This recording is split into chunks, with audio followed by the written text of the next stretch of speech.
Welcome to the Bergara War, the original Stockport County podcast for fans, by fans.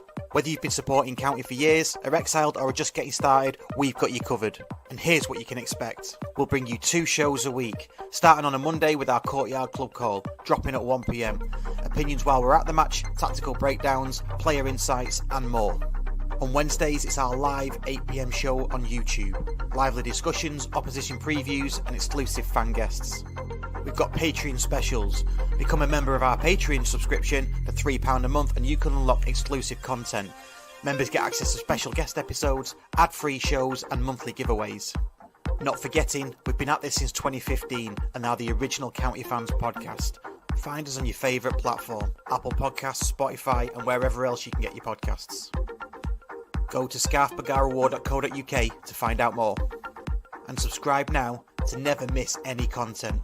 Remember, it's for County fans, by County fans.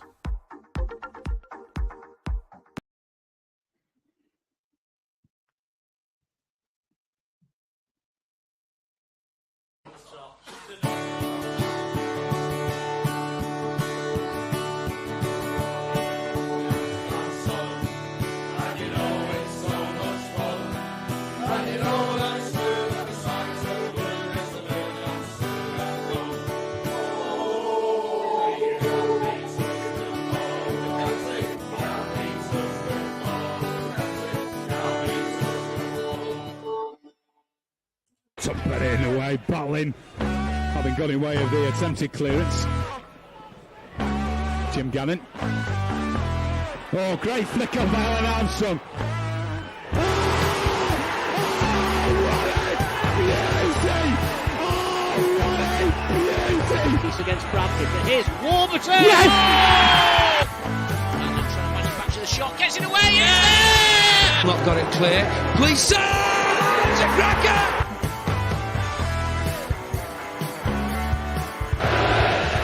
Armstrong played in the game and a superb goal.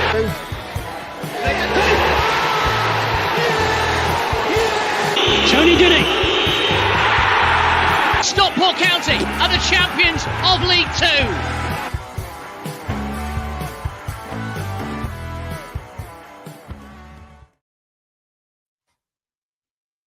Hello and welcome to the Bergara War, your award-nominated, Sky Sports commentated weekly podcast full of opinions, facts and county chat. We're in partnership now with Edgeley Con Club coaches. That's hard for me to say. I get this wrong all the time, don't I? I can say Courtyard Club call a few months ago. We'll talk about that much later on. And charity partners with Mintel. I'm Russ Johnson and I'm joined by the man with the rants, Mr. Mark Wagster, a.k.a. Waggie. You all right, mate? Evening, how are we? Good. Good. And the man who knows every county fan's first name by his own admission is Andy Redding. You all right, mate? Hello. Yeah, good, thanks. Yeah. Do I know every name by first? You seem to be the man in the know, like every name. Yeah. Well, since I've been doing this... If you don't know the county fan, he's not worth knowing. Let's put it that way. Well, I've just got to say one thing, that since I've been part of it, because I do know a lot of people anyway, but since I've been organising, getting the fan guests on, it's been absolutely brilliant getting to know loads of different people, you know. So I probably do know a lot of people now by first name. Yeah, well, so yeah, good. It's all good. We don't say it lightly, do we? It's for the fans, by the fans. Yeah. Yes. We try to get a fan guest on every single week, and this week is no different. So we'll get Luke out shortly. But tonight on the show, we're going to talk about last night's fantastic win. We might see back into Lincoln. We'll see. But he really wants to remember that. And we'll look ahead to Forest Green on Saturday. A bit of Wickham on Tuesday. We're going to answer some questions. So this is a bit of a new feature. We'll talk about it shortly. We've got questions from listeners. And then we'll do getting reses. We've got a monthly giveaway. But first, a bit of admin just to get this not out of the way, but just to talk about it. We are nominated in the Football Content Awards. That takes place in a few weeks. We're under Best Football League Podcast, but as we keep on saying, we're against Under the Cosh, not the top 20 podcasts, which they've got I'd say tens of thousands of followers. So it'll be tough for us to win that. We're also in the final of the Northwest Football Awards, up again against some really top draw opponents. So we're gonna have a good evening there and see if we can come away with that. I'm going to be talking to Kenny Boxall tomorrow. Got an interview with him in a secret location that is. Well, I'm not telling anyone. That's why it's secret. The actual place isn't secret. Everybody knows the place, but it's. I'm not telling you where it is. That secret I don't even know. Yeah, you don't know, do you? That's what. Yeah. No, I think you should stop talking about secret because in about 30 seconds, one of you is going to slip up, and every single fan is going to be outside a certain location. So should we move on? Yes. I am talking to Kenny. If you have got a question you want me to ask him, or like an anecdote or a memory that you want me to mention to, do email us on contact@scarfbergarawar.co.uk, and I'll do my best to put that in. We've got a few irons in the fire with other guests as well, special guests. So trying to sort of nail some of them down. We'll get those out as soon as we can. And then I just want to thank all the patrons and anyone that's listened, downloaded, or watched any of our content. You're the reason why we do this. It's the reason why we're award nominated and Sky commentated. I think that's going to be a new strap line. So for those that don't know, we got mentioned on the Sky commentary last night, didn't we? Got a few messages about that. Have we found the commentary yet? No, we found the commentator, but apparently you can't record Sky Sports Plus. Right, okay. So that's a thing. Someone must have the footage there. Someone must. Yeah, it should be somewhere. Hello to everybody that's watching us live on the YouTubes, all the usual names, including our new Mystic Meg, which is Chris Crowther, because he's got about the last 3 correct scores of county matches. So well done to Chris for that. Okay, shall we get out our fan guest? Let's do it. Let's do it. It's Luke.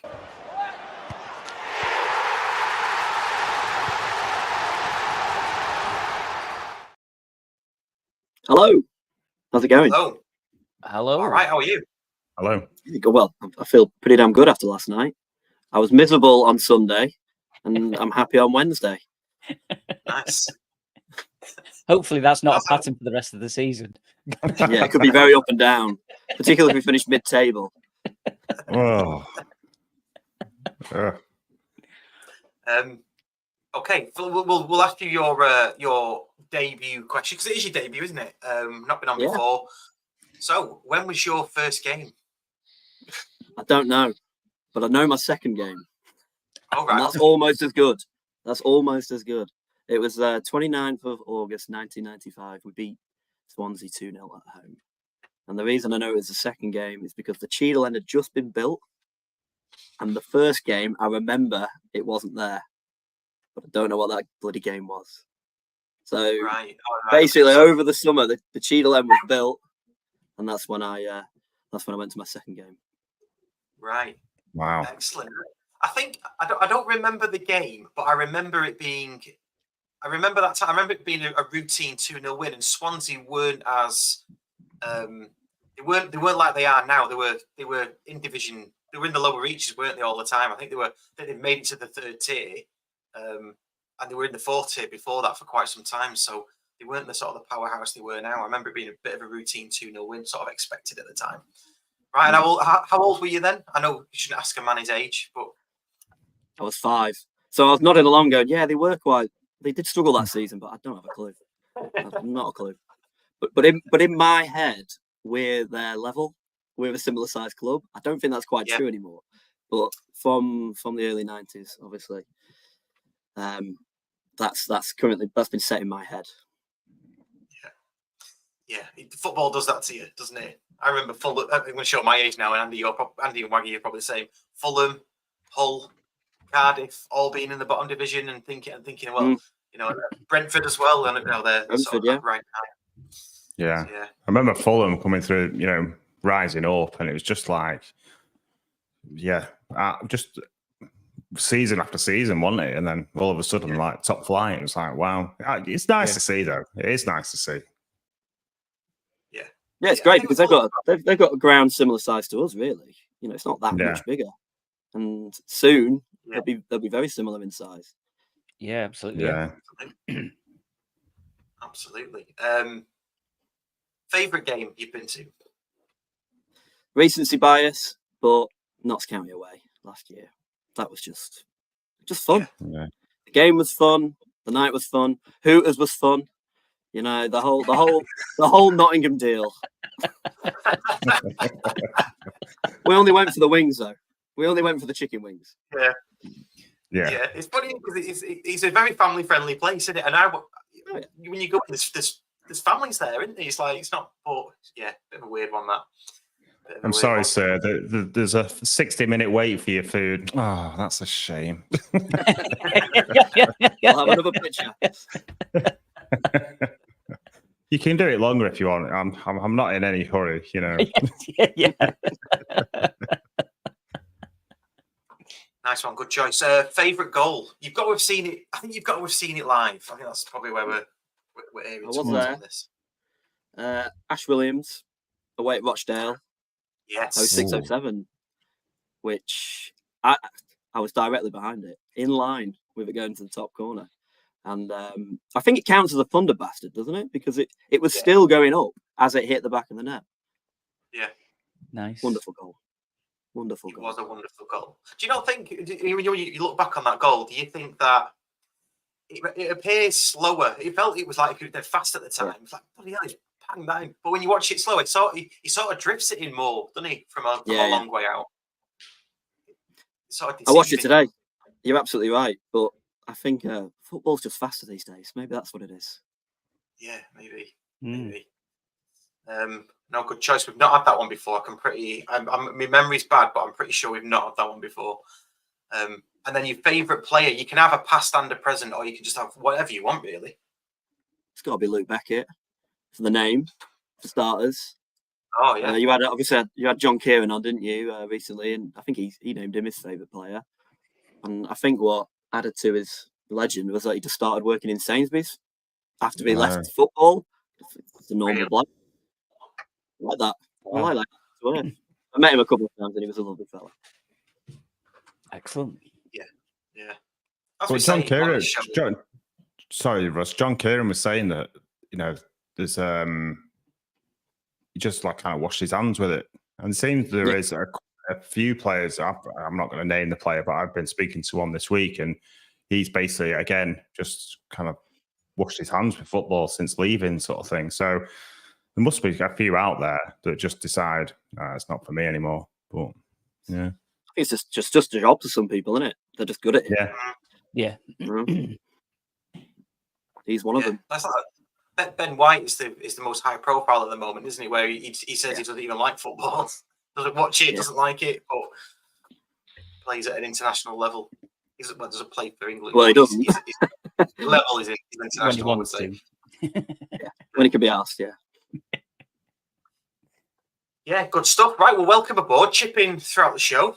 You heard the agenda before, so we'll get stuck in. We have got some questions coming up in the chat as well. If you're watching live, please do give us some questions if you want us to talk about something. We will certainly do that if it's decent and it's appropriate. Of course, we will. First things first, though. Reading last night. I mean, where did that come from?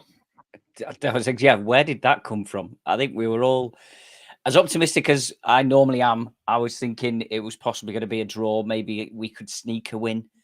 Quite a few people that we spoke to, or I spoke to last night, we're getting thumped tonight, or we're going to lose. We're not going to do this. We were awful against Lincoln, which we were. And then I think it was the best performance of the season. I think just everywhere on the pitch, I think we were just excellent. Everything. I mean, every player was pretty much a 7.5 or above, wasn't it? You know, from a personal point of view, that's what I thought. That every single player was right up there. And I think there's 3 or 4 players that could have got man of the match. Realistically, obviously we can go into more detail with that, but that's my general overview of it. And I was thoroughly ecstatic when I came home and I had a nice large whiskey sat in the garden to celebrate. Nice. I was also buzzing. Didn't sleep till about 2 a.m. Really? Yeah, I don't know what it was. It's like I think the expectations were so low, like Waggie said, and then to go smash him. It was men versus boys. I think they'd lost. They'd won 5 and 6 before Yeah. they came they into had, that yeah. game. That's quite impressive, and we hadn't really beaten anybody at that sort of end of the table so far. So yeah, it was pretty damn good. And yeah, Nick Ten just said it there, that it feels like that Onjyango performance is almost hinged on that. I don't know why, but I think a lot of teams, and Lincoln in particular, were targeting that right back position, particularly with how Callum Connolly was playing. I know he's out of position when he plays there, and Onjyango he was flawless. Yeah, Yeah, it was. yeah. Especially as you say against Barnsley, dodgy against Barnsley, give away the penalty after 3 minutes, dragged off after half time. And I think he's looked a bit shaky. I think the guy sitting next to him, is the way he described it. He said he's been like Bambi, so his head knows where he wants to go, but his legs don't want to follow. Yeah, I agree with it. Pretty much what everyone said. Although I did make a note, say Waggie quoting, "I will be happy with a draw."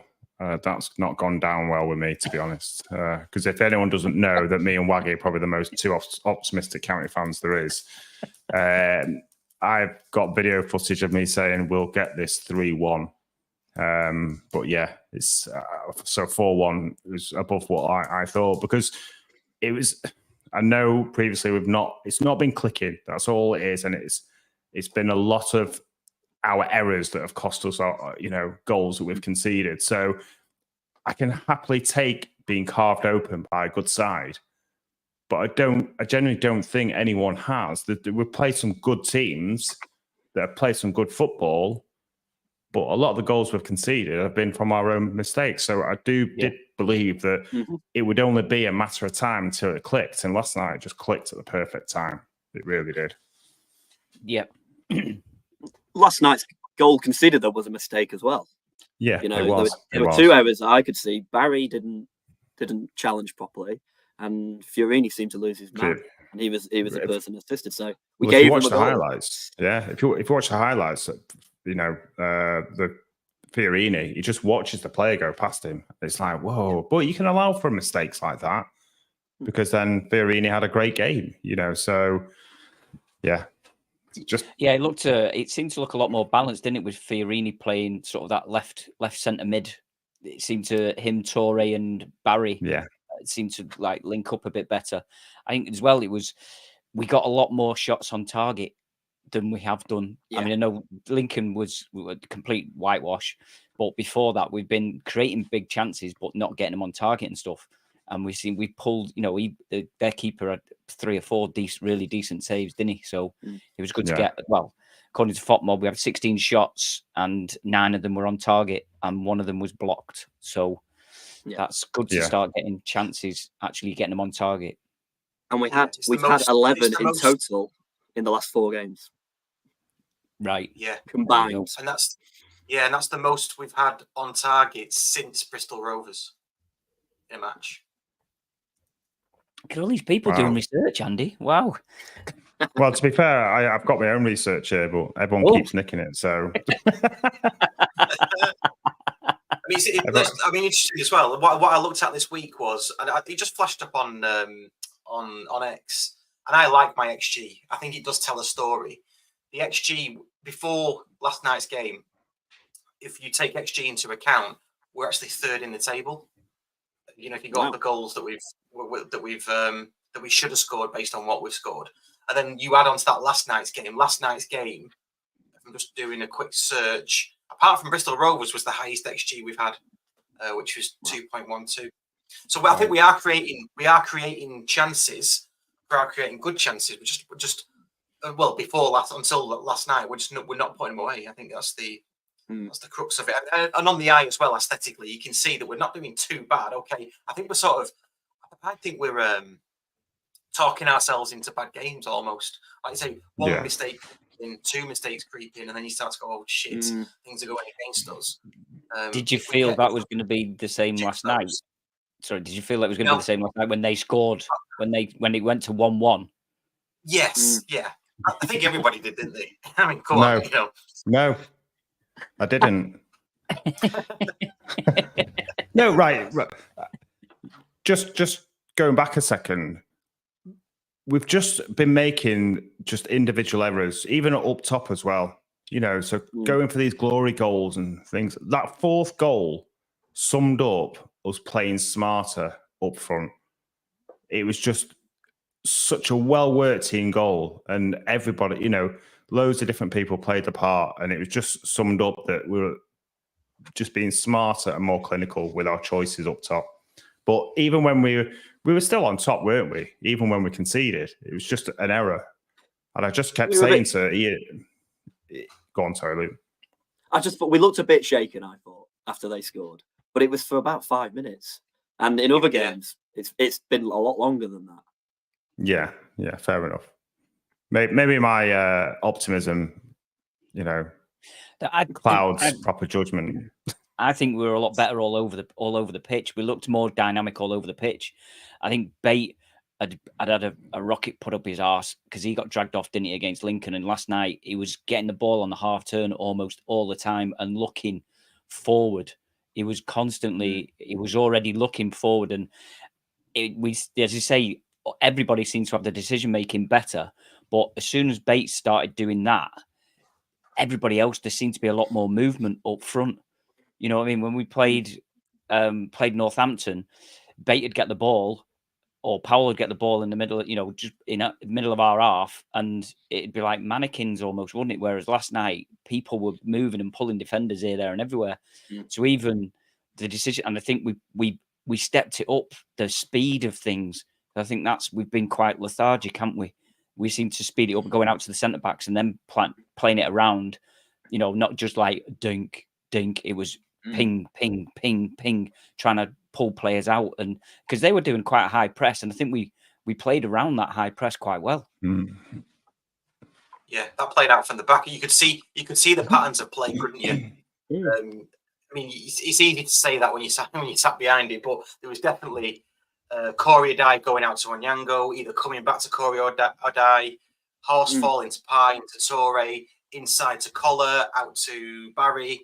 Again, blindingly obvious if you're looking for that, but I thought they did that a lot. It was almost like muscle. What's that thing where you repeat muscle thing? What's it called? Muscle memory. Muscle memory. There you go. Almost like muscle memory, but on a bigger scale. We've got some comments in here. Not like you to forget the word memory.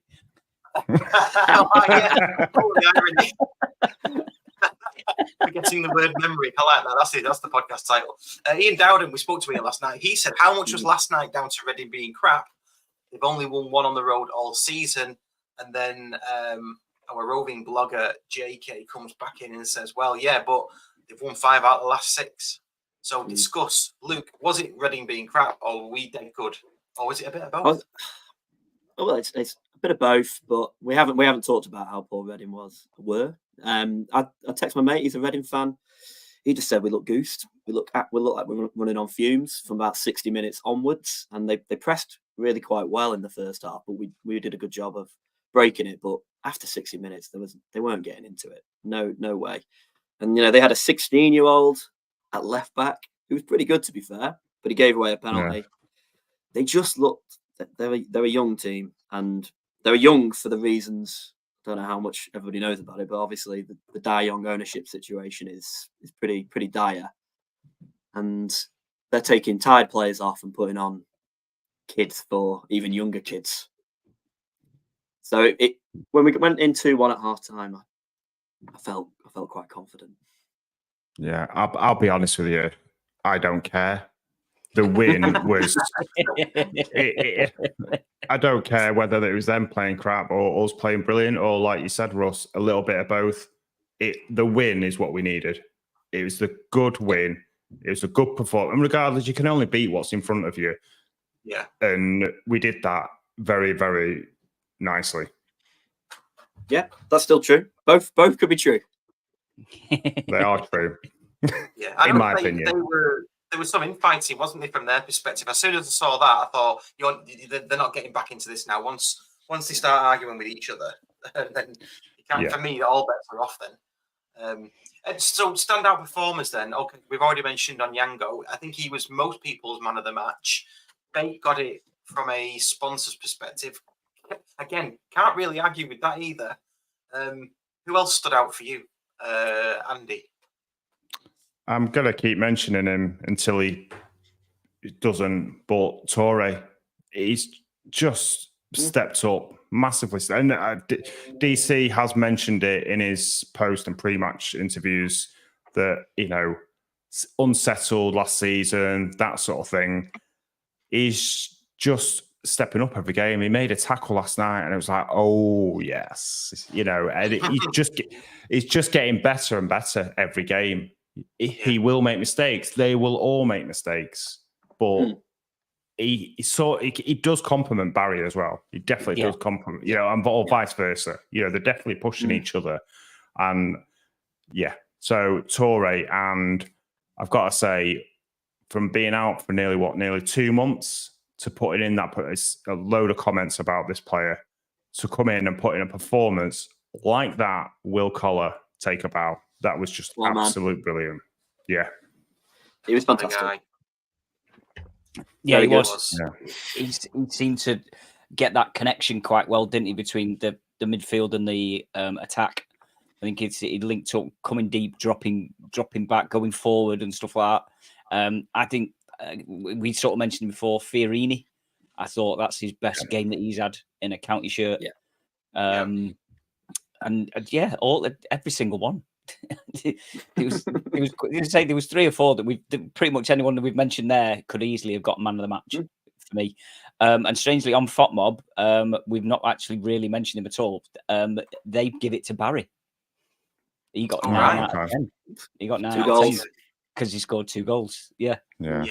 So there's the whole team. You got Diamond as well. Who, if he gets that consistent run of games, he's going to be brilliant. He is going to be brilliant.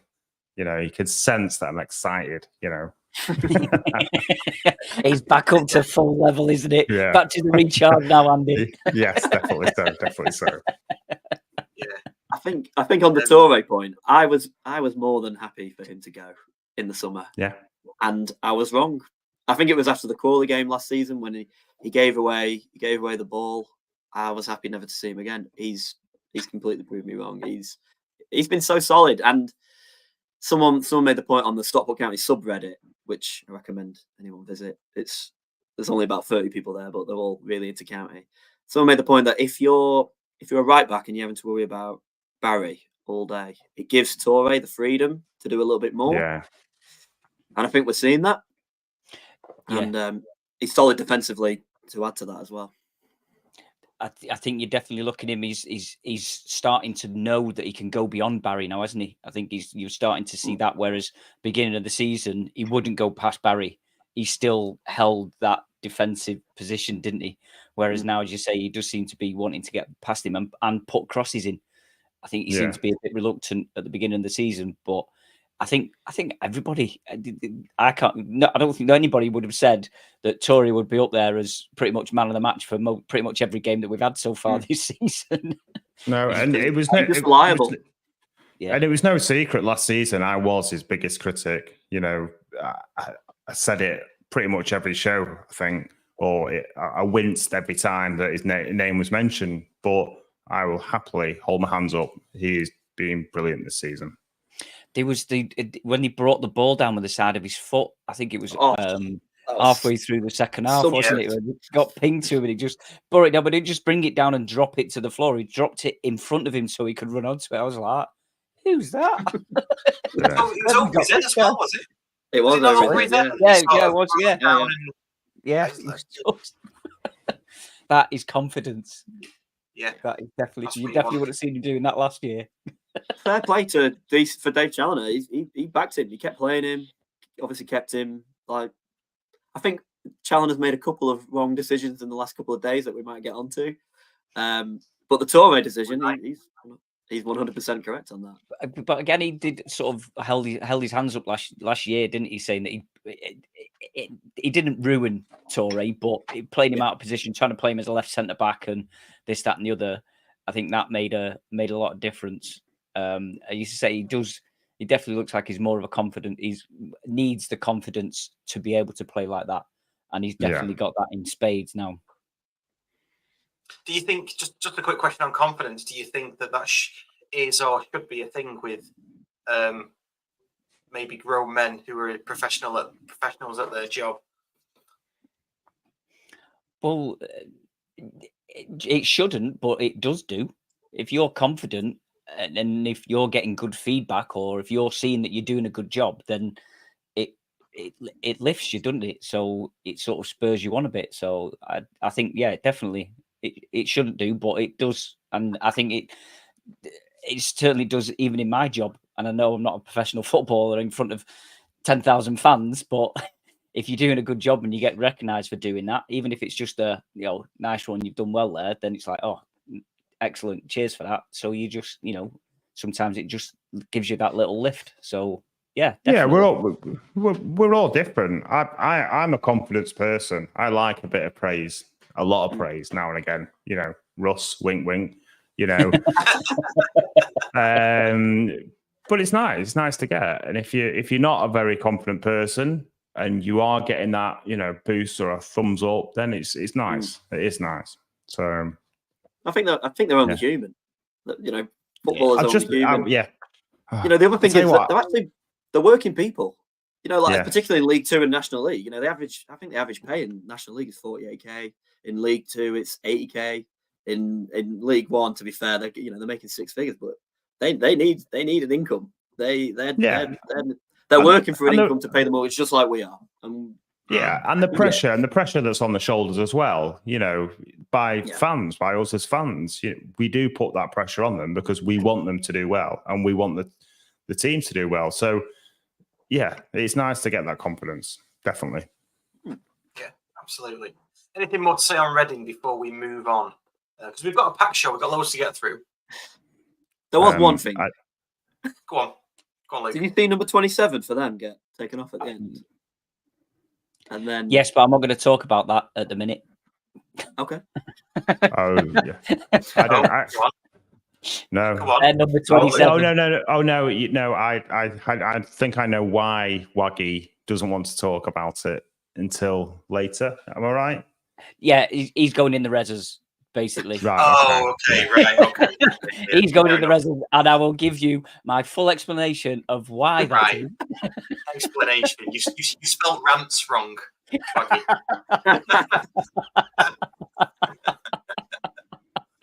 Okay, let's leave that for getting reses then. Okay, let's move. Oh, one thing about last night. Someone did mention it on X. Did you think? In fact, no. It can be the. He's forgetting the reses. Ignore me. Right. Anyway. Okay. Let's move on. Forest Green on Saturday. What we're expecting? They are second in the league. I think still second. They're going to come with confidence. I guess I'm gonna put it out there that everyone's feeling about Saturday is a bit better now after last night. But yeah, Luke, you first, mate. I mean, what are you thinking about Saturday? Because we've been there before, haven't we? We've been high in the National League or even high in National League North, gone to a League One team, and turned them over. What do you think? What I'm expecting is long throws. Ben fucking Tozer is in their team. And I still have Vietnam flashbacks from that 3-0 defeat at Wrexham with his fucking towels on the side of the pitch drying the ball. And I know he's hated by all county players and he's hated by all county fans, and he's coming back, and we're going to see those long throws again. Just put Tanto up against him, and he'll turn into R2D2. You can't turn that fast, can he? No, that's true. That's true. And it's the magic. It's the magic of the FA Cup. I love the FA Cup. I'm expecting. I think. Andy, sorry. Is it also a game of two halves? Yes. Why? We just had the magic of the FA Cup. I thought we were just going to do like a load of cliches, just reel them off. Will you be over the moon if we win? No, I'm being really serious on this one. I'm not even taking. I'm not even taking the humour in. I don't know whether that's a cue for me to stop talking, Russ. No. I just wanted to do that. I feel like we're going to be like, I don't know, like a married couple at some point. Go on, anyway. I think I felt that way for a long time, to be fair. But yeah, I forgot what I was going to say now. The magic of the FA Cup. Here we go. We need the klaxon going off, don't we? So magic of the FA Cup. We've been there. I'm expecting us to win. I don't want to say comfortably, but our second 11. I don't know how you want me to word that, Russ, because you pulled me up on that last time. Our second 11 will be strong anyway. So where we've come up against when we were in the National League, up against League Two, League One teams, they've made a lot of changes. We'll make a lot of changes, but a lot of these players have got good recent minutes recently. So I reckon about 3-0, maybe 3-1 for the magic of the FA Cup. Give them a little bit of something to cheer about. Yeah. Fair dues. Yeah. They've got some good players. They've got Harry Cardwell, who we know. They're doing well. Yeah. He played some Joe Quigley as well. Didn't they? Didn't they have a proper clear out when they went down? They got rid of most of the players, didn't they? And they brought in. I think as you said, Luke, I think they seem to have brought in quite really good National League players that know how to play in that league and get out of that league. I think that's what I've not been following it. I don't look elsewhere really. I don't really look at the Premier League or the Championship or League Two now because we're in League One. That's the only thing that exists in the entirety of the country.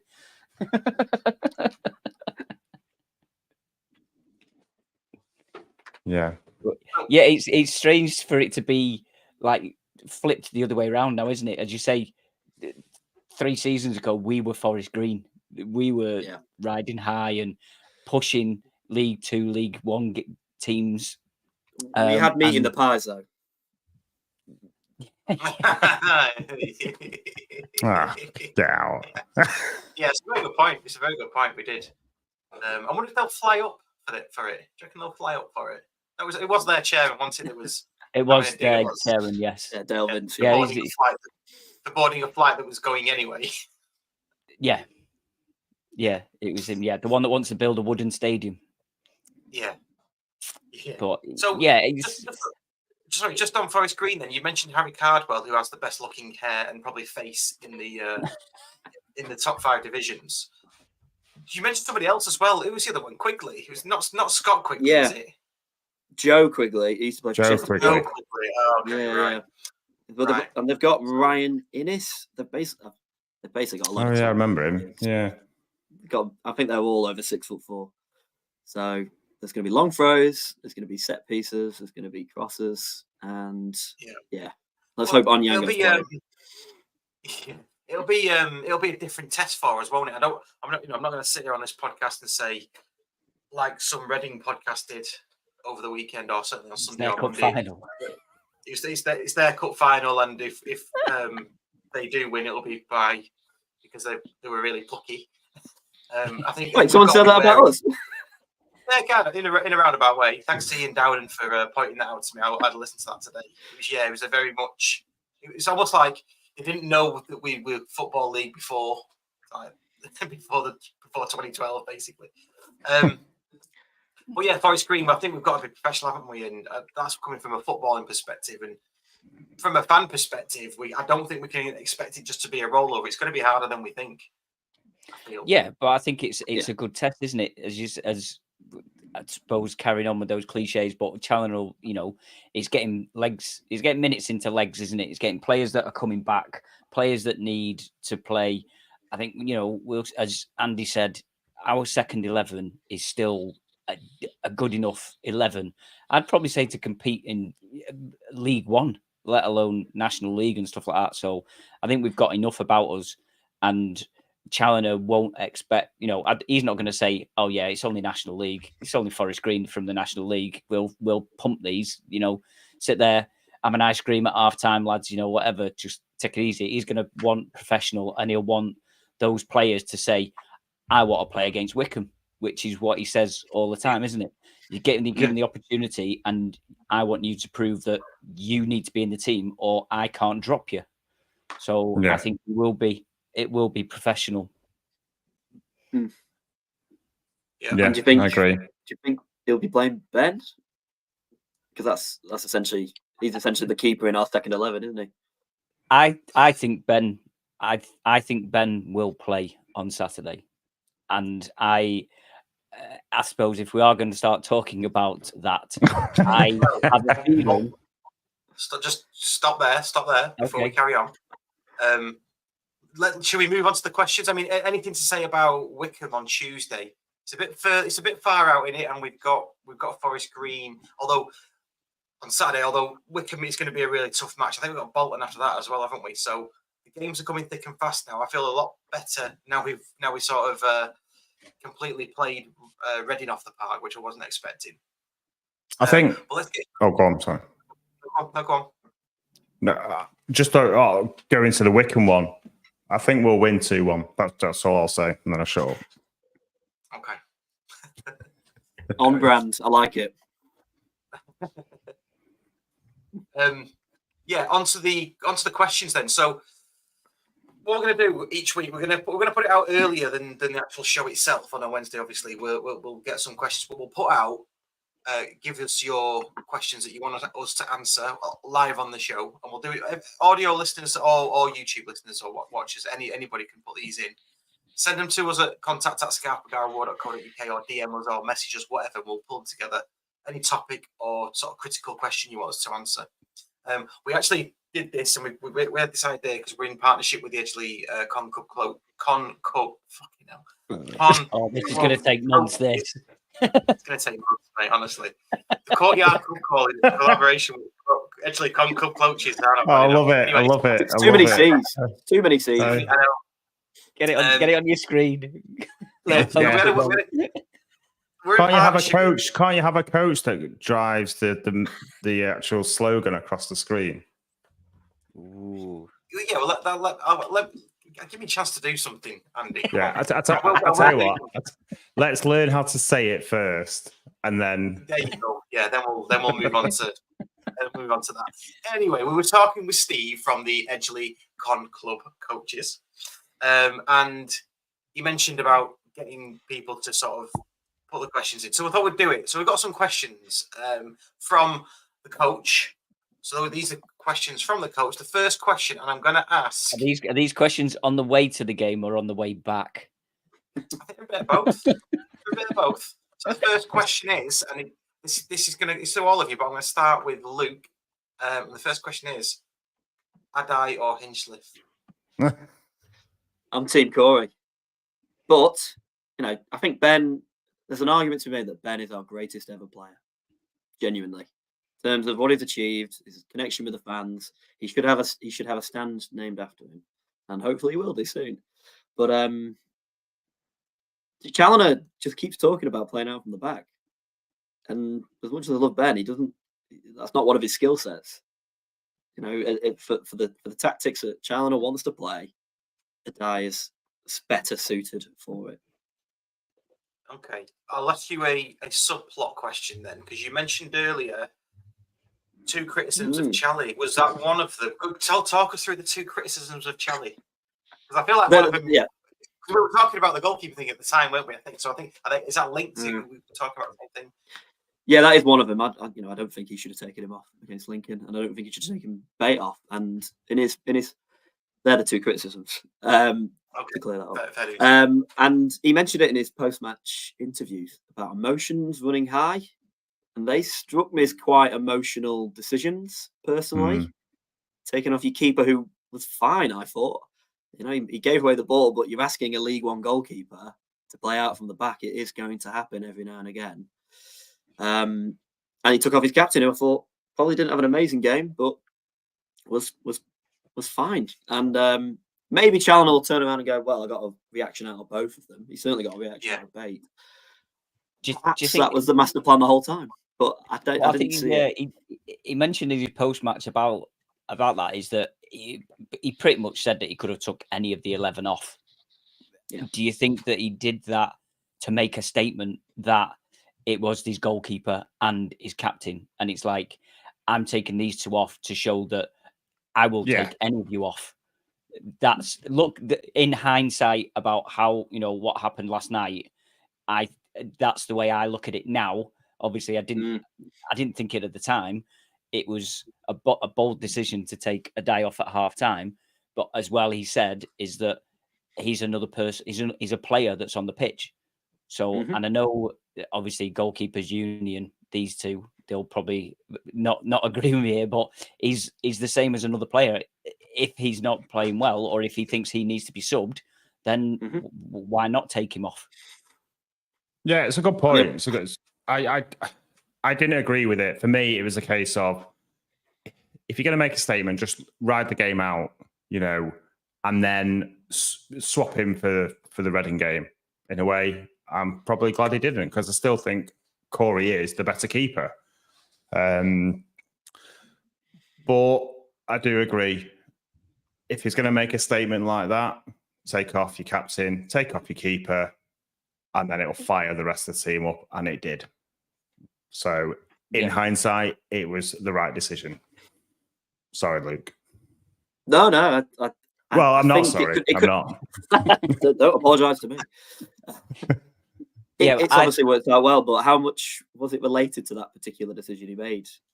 I think there's a lot of things that went right last night, and Bate was brilliant. Adai was probably the same standard he has been all season.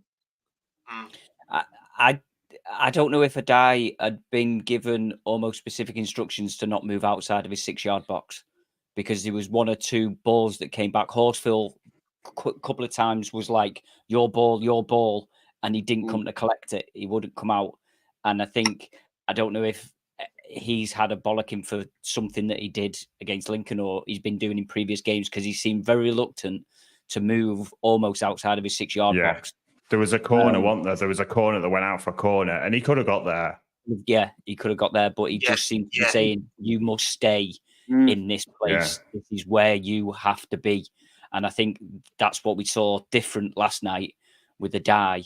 And that obviously, you could see there was a few people around me that were getting a bit like, oh, for fuck's sake, your ball, you should have come for it. And they were getting on his back again. I think you're right. The Onjyango, the one where Horsfall messed it up basically, and Onjyango covered it brilliantly. At the time, in the moment, I thought Adai should have got it, and he seemed quite, like you said, Waggie, hesitant. Exactly, yeah, exactly. But I think he grew into the game. I think he started getting, and a keeper getting dragged off at half time, that's going to knock your confidence, isn't it? That's gonna, because as you both said, keepers don't generally get taken off, even if they're having a bad game. They're generally on and they get replaced for the next game. But to get dragged off, I think that knocked a bit of confidence out of him. And I honestly thought that Hinchliffe was going to start last night because Corey Adai had got dragged off. But I think because, as we mentioned, is that Hinchliffe is basically our cup keeper, or our second keeper now. And I think that's why he wasn't going to put Adai in net against Forest Green. That, for me, I think Hinchliffe will start on Saturday. And I think that's possibly why, the reasons I mentioned about making a statement, and why he's put Adai back in net last night, because he wants to play out of the back.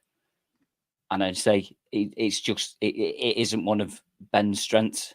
So maybe he just wanted to give Ben minutes before the Forest Green game. That is an unconventional method of getting minutes in his leg. Yeah.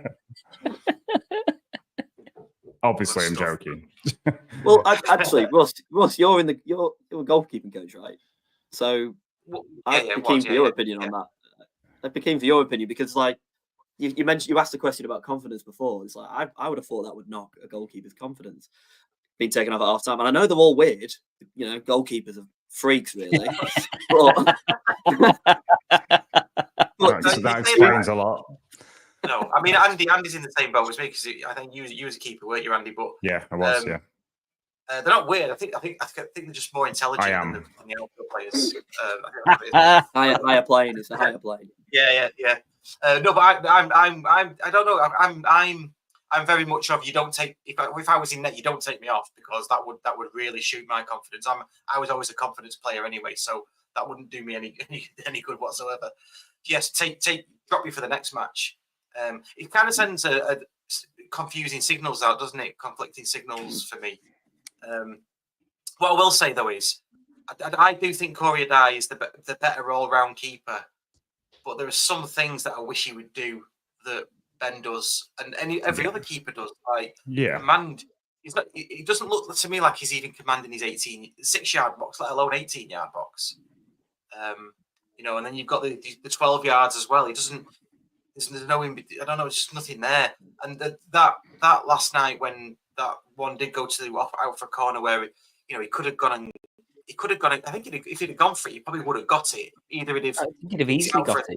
Yeah, because he's quite fast, isn't he? He's quite fast. Yeah. So his legs are long enough. There's 3 levels, isn't there, to it? There's 3 levels. You go for it. If you don't get it and pick it up, then you get it out for a throw. And if you can't get it out for a throw, at least try to go and get it because you're showing willing to the fans that look, I'm really trying to get this now. You see keepers do it and players do it when they've got you can see they've got no chance of getting it. They go and try and get it just to show that I've got 110% Waggie. I was putting in 110%. So I can see it's it's kind of damned if he does, damned if he doesn't, though, isn't it? Because if he goes for it, messes up and loses it, everyone's going to be on his back. Yeah, but I think everybody could see that. I think if you seen when the ball sort of come through, he had plenty of time to go and get it. Yeah. I think that was the thing. Yeah. He had plenty of time that he would have made it quite easily. Yeah. And even if he'd put it out for a throw, I don't think any single person would have shouted at him if he'd have put it out for a throw. But just to stand there and let it go out for a corner, I think that was the one thing that, as you say, I don't think he does. He doesn't command his area as he should do.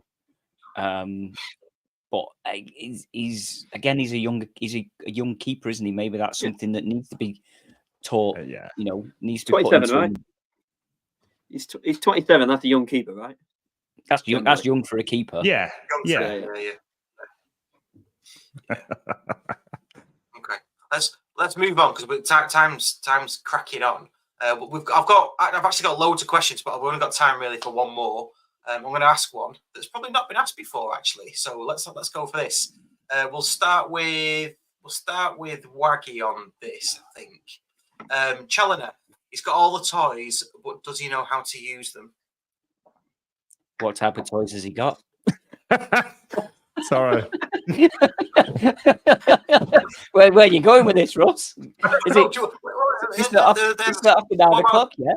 What about a subplot question? Do you think he likes model trains, or has he got a Subaru set at home? Let's speculate about Challoner, what his hobbies are. If anybody knows, please do let us know.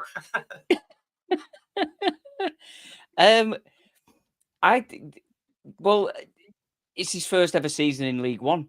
I think he's learning just as much as the team are learning. We've gone out and completely changed what type of players we buy. We bought the players that we needed to get out of the National League. We improved those players and brought them in so we could get out of League Two. And now, as we've mentioned many times, that League One is sort of where, and I don't want this to sound derogatory to League Two or anything else, but this is where you start playing proper football. You know what I mean? As we mentioned before, the top 6 or 7 teams in League One are almost championship level. So that's really, really, decent football. So for us to go from being a decent or a top League Two team to being a top League One team, we've got to develop, and that means our manager's got to develop, our coaching staff and all the playing staff. And that's why we've changed to bringing in these younger players. As I say, if we get promotion this season, I'll be absolutely over the moon. If we win it, absolutely over the moon. If we don't, I won't be that disappointed because this team is for next year. As much as we all want instant success because we're on this upward trajectory. Yeah, we're on this upward trajectory. You can see the potential in these players. You can see they've got that spark that when it clicks, we can go and beat Reading in our cup final 4-1. So it's. So what I'm getting from that, Waggie, is he has all the toys. He knows what he's doing. He's just learning. He's like he's got a big box of Lego. He's learning how to get the full potential out of those toys. Right. Wow. Okay. Wow. Said it. He said it. All I heard from that was DC prefers scale electrics.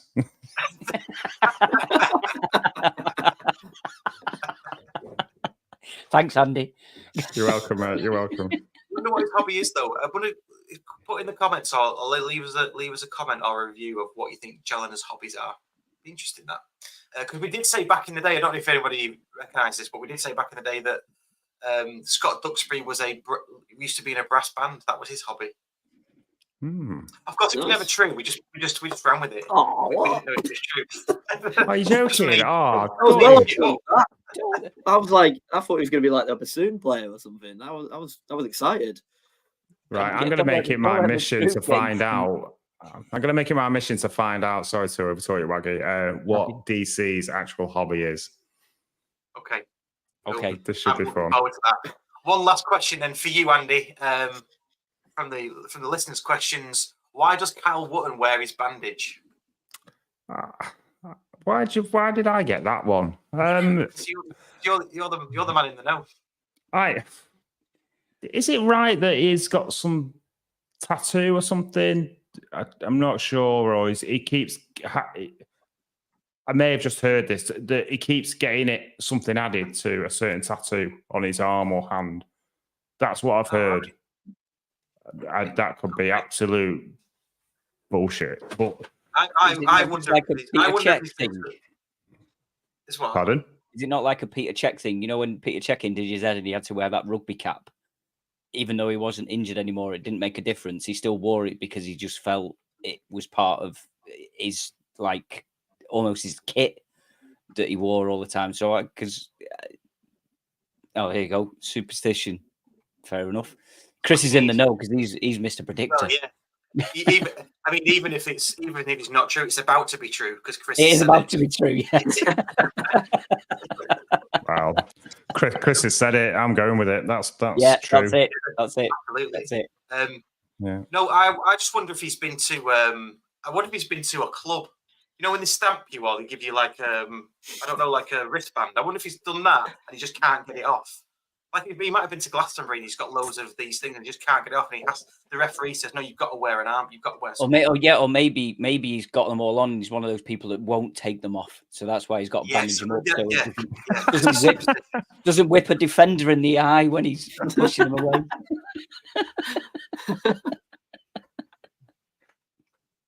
Yeah, good questions though. I like those. Yeah. We'll do more of those. Shall we do the monthly giveaway before we do getting reses? Yes. Let's do that. Let me get my shizzle together while we do that. So this is the monthly giveaway. Andy, do you want to tell everybody what this is a giveaway for our Patreon members? And if you're not a Patreon member, please do consider it. It's £3 a month and you get all of our content ad-free plus extra special episodes. Over to you, Andy.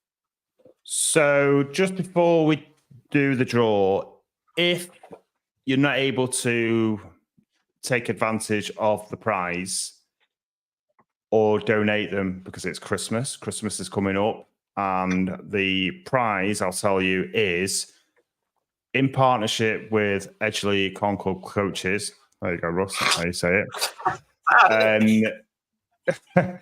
And we've, very generously donated 2 free seats on the coach traveling to Huddersfield on Boxing Day. So obviously, if you are one of our patrons that is not in the country, you won't be able to take advantage unless you know somebody that you can give it to for Christmas or what have you. So if you are one of those people that you're not able to take advantage, just drop me an email, andyredding@scarpagaraward.co.uk, or get in touch with us via the socials and we'll find a different prize for you. There you go. Hit the button, Russ. Cool. Hit the button. Let's do it. It's spinning. It's spinning. It's spinning. It's slowing down, and the winner is Jamie Little. Almost Phil Lloyd. Almost Phil Lloyd. Oh, it's so close then. Jamie Little. So Brilliant. Andy will be. Well done, Jamie Little. Yeah. Well done, mate. I'll be in touch, and you can let me know if you're able to take advantage of those. And if not, we'll sort something else out for you, and we'll donate the tickets elsewhere. Obviously, if you're not able to take advantage. Absolutely. So I like Stuart Hope's comment before that. What's is a Keith Lemon tribute act? I like that. Nice. That's what he does. That's what he does on a Saturday night. Well, I noticed the other comments from Stu that me and you look like brothers, Waggie. That's not a bad thing for you, Andy. Yeah. Well, I don't know if it's. I wasn't sure whether it's. So for the audio listeners, I'm wearing glasses because I'm due an eye operation soon. So yeah, it obviously helps me to see. Obviously, so we look quite similar. I don't know whether that's a good thing or a bad thing for either of us. But yeah. What you having done, Andy? having a cataract done. It's quite a straightforward operation, yeah. And believe it or not, it's my second one. I'm 42. Having my second one done. Nice. Well, as long as they leave the twinkle in. That's very kind of you, that, Russ. What a charmer. Hey, you think royal family. That's it. Anyway, let's get in reses. Get in your reses. Come on, get in reses. Get in reses. Get in reses. That's rubbish. Get in reses. I'm not having that. Get in reses. Luke, what a what's your tune getting that is, reses? This one might be controversial. It's one of our songs. I wrote the lyrics down last night. I don't like the song. It goes duh, duh, duh, duh, duh, duh, duh, duh, duh, duh, duh, duh, duh, Stockport County. And then it repeats again and again and again. And the only words are duh and Stockport County. And I just don't like that. Can I butt in here? Can I butt in being the atmosphere, being the one who tries to get the atmosphere going as well? So was you going to say atmosphere police then, Andy? You weren't going to say atmosphere police, were you? No, I wasn't going to say that. I wasn't going to say that. I was so saying that. You can't put that in the reses because it's kind of our thing now, that what we do when we score, and it does. And with the songs, when they get too complicated, a lot of the fans, and even the newer fans that are coming, they don't know the words, rightly so. But with that song, because it's so few words, the whole crowd sings it when we score because it's easy to sing and follow along. So that's my atmosphere police contribution to that. I hear what you're saying, because at first I didn't like it, but it grew on me very quickly when it got the whole of that tune line rocking. So JKB04 has probably got to the heart of it for me. I don't like the song, but there's also that connection, which I also don't like. I get what you mean, Andy. Some people like it. I don't want to ban it. I just want to put it in the reses. Well, that's the equivalent of banning it and it never to be seen again in Edgley Park. Yeah, it's actually worse than banning it. In fact, it's worse than banning it. Worse than banning it. But banning it, you can come back again in a few years' time. Reses, you're gone. You're gone forever. I said it was controversial. That's just the way that I feel. No, it's good. Yeah, absolutely. Yeah. Yeah. I've just made a note, actually. Don't invite Luke again.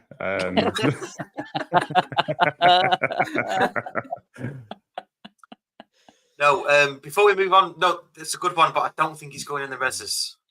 So, fair dues, fair dues. That's unique. Most things go in the reses. Do actually? I think that. Yeah. I think it's the second thing that's not gone in. I can't remember what the first one was. John Linley says he'll say Grammar Police should get in reses after this, but I think it should actually be getting to reses. I mean, you're probably right. I don't know. But, well, surely that's like why it's getting reses, because it's getting reses. Getting reses. getting.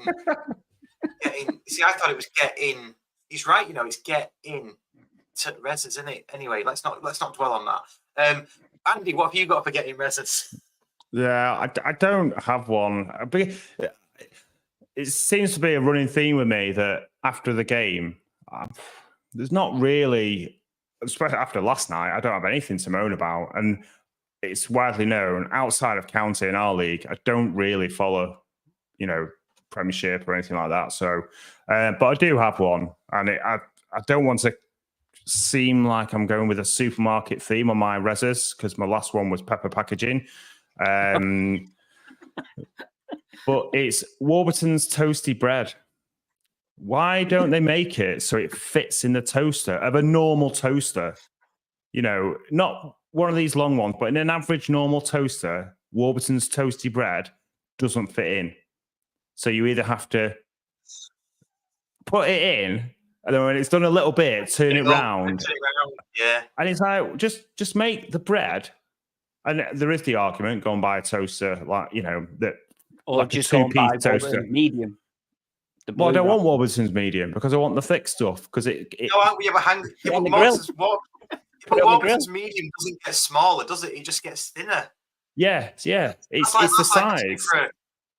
That's like asking for a bigger A4 piece of paper, isn't it?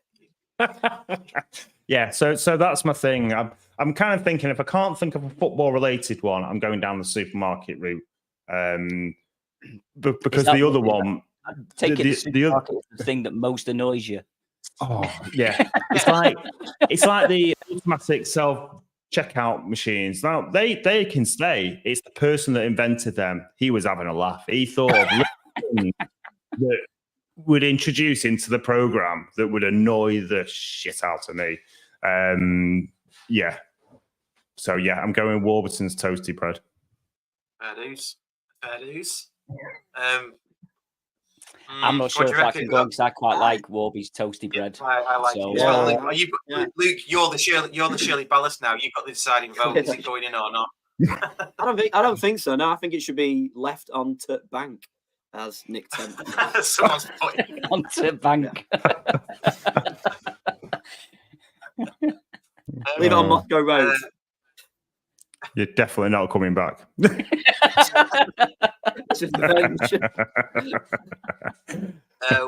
Waggie, you had one from before, didn't you? You were dying to say it before. Reading's number 27. He can get in the fucking reses. What an absolute balloon! He was at it all game. Explain to the exiles. Explain to our listeners what actually happened.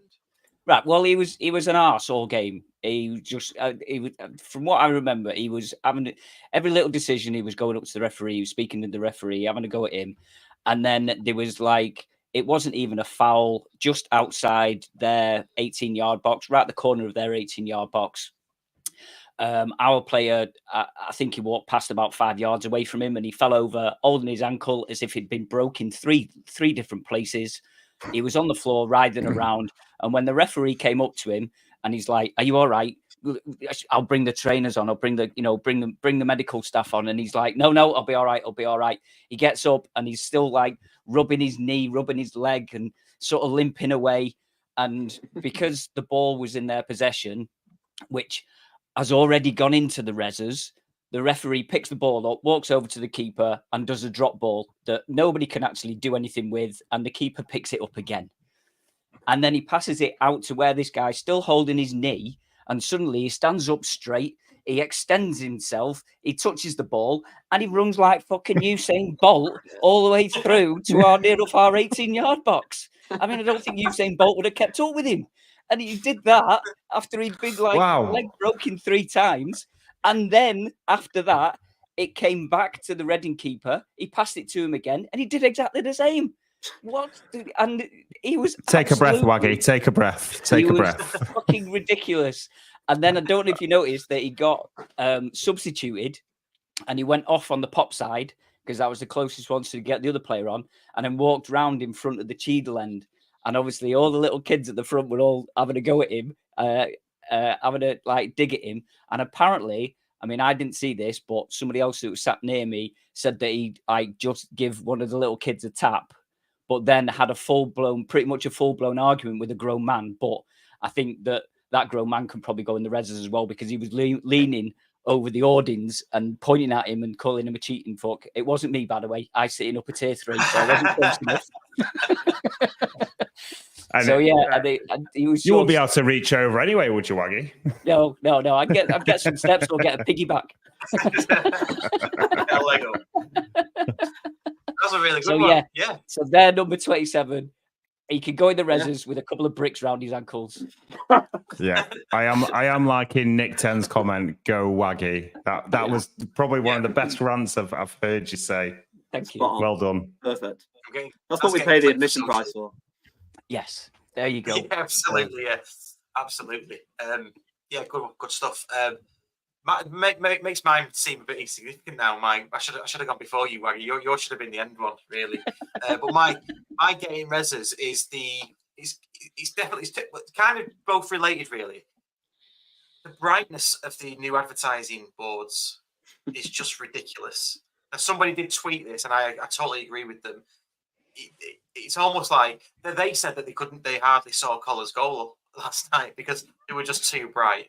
I don't know if you've noticed when they go pink, the whole place lights up pink, doesn't it? The Vitality advert, yeah. And then you see the little sausage dog running along, which I do enjoy, to be fair. Yeah, but it's too bright. And then the other thing for me, and maybe I'm showing my age, and maybe I need to go for an eye test. But I can't wait for this. It's definitely the font and the size of the text, but I could not see the results of the 50-50 draw on that screen last night. I was proper squinting to see the numbers of the 50-50 draw from the Cheadle end. You don't really need to look at them. All you need to know is that you've not won.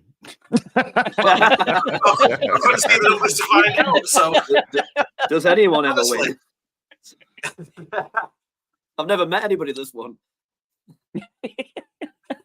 I've won twice. Nice. Yeah, but we're talking over a 30-year period here, so yeah. So that's my getting reses. There were two. It was blind. It was just a bad night for eyesight, basically. So I'm with you, Andy. I don't think I need to get myself an eye test. Yeah, just book in with me. We'll go together. You can give me a lift there. Discount. Yeah. So I just think we need to turn it down a notch, don't we? I'm pretty sure in all of the grounds across England and wherever they have them, I can't see them being that bright. Surely not. Was we on Sky Plus again last night? Because there was a lot of people saying that because they weren't on last week, were they, against Northampton? No, they weren't. Yeah. No, we were definitely on Sky Plus last night. Because we got mentioned. Sorry, yeah. Bergara got a mention. Yeah. Absolutely did. Made our debut on Sky. There we go. Excellent stuff. So well done to Jamie Little for winning the competition. A good little therapy session with the getting reses there. I liked it. Some good questions. We've covered Reading. We've covered a bit of Forest Green and Wickham. Good episode, gents. Good episode. I think it's time to wrap it up. Luke, thanks for much for coming on. Have you enjoyed yourself? It's coming on, Luke. It's been fantastic. Yeah, an absolute pleasure. Thanks for having me. Not bad for your first and last performance, was it? Take the notice. I'll bring you some Warby's toasty to make up. Just buy me a new toaster. That'll probably do it. Oh, even better, yeah. Yeah, bring a toaster. Waggie, Andy, cheers as always. Cheers, thank you. No worries. Thank you very much. No worries. And to anybody interested, I'm not in my bar. That's getting refurbished, and I'll be back in it very, very soon. But until then, we will see you on the Courtyard Club call. It's out at 6 a.m. on Monday morning. That'll cover the Forest Green match. We'll be back next week for the usual Wednesday show with a new fan guest. We'll probably have an Oppo preview as well ahead of Bolton the week after, I want to say. Yep. Yeah, look out for any vlogs that we put out. We have got Dan's lads done one, and Andy's brother Jamie has been doing them for us as well, which have been superb. Both have been superb, so get watching those as well. And thank you very much. And yeah, me and Andy will be in the courtyard on Saturday because we're both going, and we're both going to the match on Saturday. So we will see you there. I know you are otherwise engaged, Mr. Johnson. We're changing our location, aren't we, Waggy? We're going in the main stand. Yeah. Yeah. Maybe we'll come on next Wednesday and just start moaning. I mean, isn't that what you've literally just done? No, that's different. Do you get a free costly bag with a ticket? Yeah. Well, I fit right in when we got won't we, having my eye operation. To be fair, I got my ticket late and there's my upper tiers wiped out. So I just said to Waggy, fancy a change somewhere different, because it is a totally different experience in the main stand. Oh, yeah. It is, yeah.